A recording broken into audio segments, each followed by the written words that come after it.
ይዙ ና አንቺ ራስሽ እንዴ ይዙ ሁለተኛ የመጣሽ አጨቅጭቅኝ አላልኩሽም? ምን አይነት ሙጫ ነሽ ግን ማትላቀቂ? ይቅርታ። ለምን እጅ ማንሳቱ አስፈልገ? እያያሃት አይደለ እንዴ? ቀድመ ለምን የማያልቅ ጨዋታ አስጀመርካት? እሱንማ ታውቃለህ። እልህ አስይዛኝ ነው እኮ ጨዋታውን አሸንፈሃታል። ያውም ዳግም እንዳትነሳ አድርጌ ነው። እና የወንድነት ስሜት ተሰማ? ያውም አሸናፊ ወንድ። ቀሽም ወንድ ቀሽም ጓደኛ ነሽ።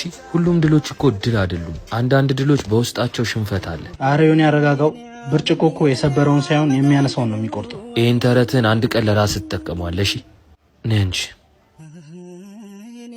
ይኸውልሽ ጓደኛዬን አውቀዋለሁ። እንዲህ መጥፎ ከመሆኑ በፊት ዋጋ ያስከፈለው የጥሩነት ታሪክ አለው። ልክ ነህ።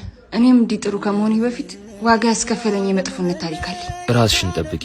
እሱ የፈቀደው ነው የሚሆነው። አንተ ግን ምን አይነት ሰው ነው?